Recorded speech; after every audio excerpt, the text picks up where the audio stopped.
ভাৰতক দুৰ্বল কৰাৰ ভয়ংকৰ ষড়যন্ত্ৰ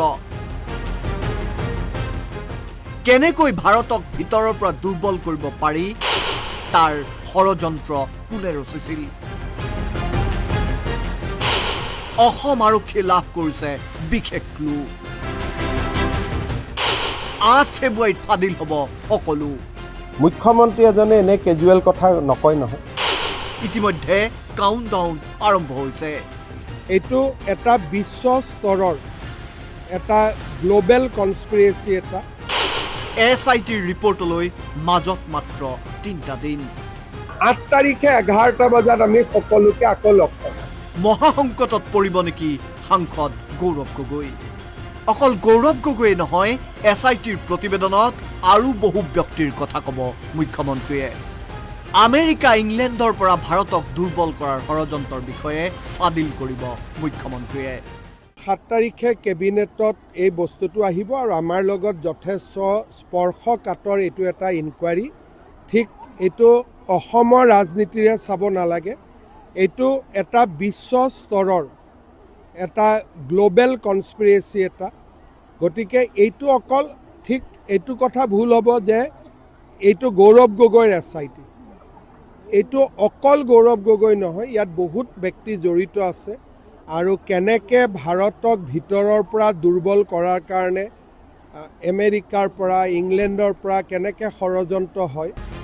তদন্ত কৰি পোৱা মাত্ৰ 1% তথ্যতেই মানুহ আচৰিত হ'ব 8 ফেব্ৰুৱাৰীৰ কথাখিনি হ'ব কেৱল প্ৰাৰম্ভণি এইটো যিখিনি কথা কৈছোঁ মই কম কৰি কৈছোঁ আচল কথা এতিয়াও মই কোৱা নাই ইয়াৰ ওপৰত কেন্দ্ৰীয় চৰকাৰৰ অধিক তথ্যৰ বাবে তদন্ত কৰিলে ডাঙৰ ষড়যন্ত্ৰৰ কথা প্ৰকাশ পাব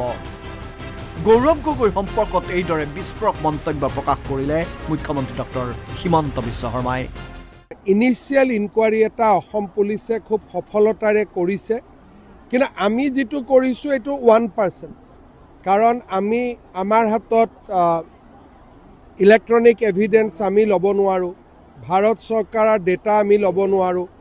আৰু আমি ইণ্টাৰপলৰ কোঅপাৰেশ্যন ল'ব নোৱাৰোঁ সেইকাৰণে এই গোটেই বিষয়টো 8 তাৰিখে মই যিখিনি ক'ম এইটো হ'ল প্ৰাৰম্ভণি কিন্তু মই ভাবোঁ যে ভাৰত চৰকাৰে ভাল কৰি তদন্ত কৰিলে ই এটা বহুত ডাঙৰ ষড়যন্ত্ৰ এটা আমাৰ দেশক দুৰ্বল কৰা প্ৰকাশ পাব মুখ্যমন্ত্ৰীৰ 8 ফেব্ৰুৱাৰীৰ ডেডলাইনক লৈ তিলমানো গুৰুত্ব দিয়া নাই গৌৰৱ গগৈয়ে গৌৰৱ গগৈৰ মতে মুখ্যমন্ত্ৰীয়ে 10 ছেপ্টেম্বৰৰ আগতেই একেই ডায়লগ দিছিল 10 ছেপ্টেম্বৰত ইয়াতকৈ বেছি আপোনালোকে শুনা পাব 10 ছেপ্টেম্বৰত এইখিনিয়ে কথা কৰিবলগীয়া আছিলে